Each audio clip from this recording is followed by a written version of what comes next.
Headline edition, July 8, 1947. The Army Air Forces has announced that a flying disc has been found and is now in the possession of the Army. Army officers say the missile found...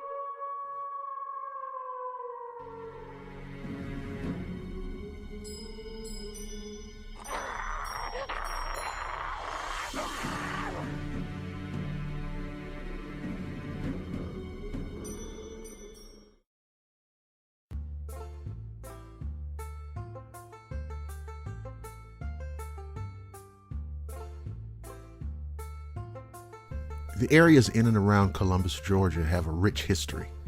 And with this rich history, the city of Columbus is also home to a great number of ghost stories. The stories continue outside of the city limits in the surrounding communities. Those stories include one that is not a ghost story, but more of a legend that seems like something out of a late-night horror movie, and one of the most popular legends in the state of Georgia. And it has to do with a werewolf in neighboring Talbot County. Talbot County is a small community located to the east of Columbus. The county is home to a little more than 6,200 residents and a rather quiet place for the most part. One year, parts of the county were devastated when a powerful tornado tore through areas of the county, including the city of Talbotton. However, more than a century ago, a story came out of Talbot County that seems as though it was the inspiration for a nightmare. The Burke family was a very prominent and well-off family in Talbot County.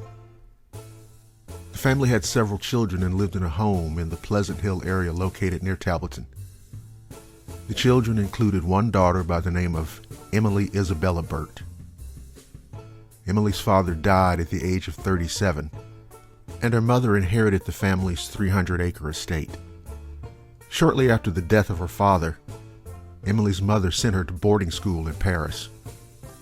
The legend says that while in Europe, Emily contracted lycanthropy, a supernatural transformation of a person into a wolf. Or to some, a mental disorder where a person has a delusion of being an animal, usually a wolf. After attending boarding school, Emily returned to Georgia. When she returned, her behavior was oddly different. People said that Emily was always sickly and distant. She often stared off into space and was known to sleepwalk. Shortly after her return to Talbot County, there was a rash of killing and slaughtering of wildlife, including sheep. Many of the residents believed that a wolf was to blame for those deaths. One night, local residents formed a posse and armed themselves to seek and hunt down the wolf responsible for the killings. According to the legend, an elderly man in the area who was a native of Eastern Europe told the members of the posse to melt down anything silver. They weren't dealing with a regular wolf. They were dealing with a werewolf. The posse, armed with their silver bullets, descended into the countryside, seeking the beast. The story says that one of the members of the posse came across the wolf, and it was indeed a werewolf. The hunter shot the werewolf, wounding him, and the wolf fled into the woods and escaped the posse. Oddly, the legend says that the next day, Emily's mother found her suffering from a gunshot wound.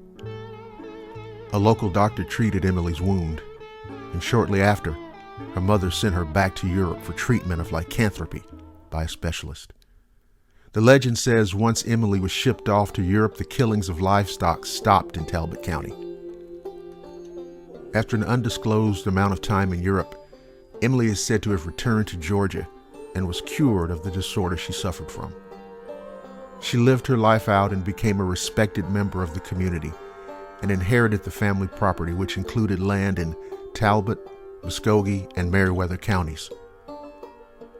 Emily died on June 18, 1911, and was buried at a cemetery in Woodland, Georgia.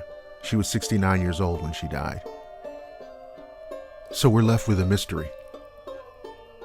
Did a werewolf haunt the hills and woodland areas around Columbus, Georgia? We'll never know for sure. But what if it was true? What if?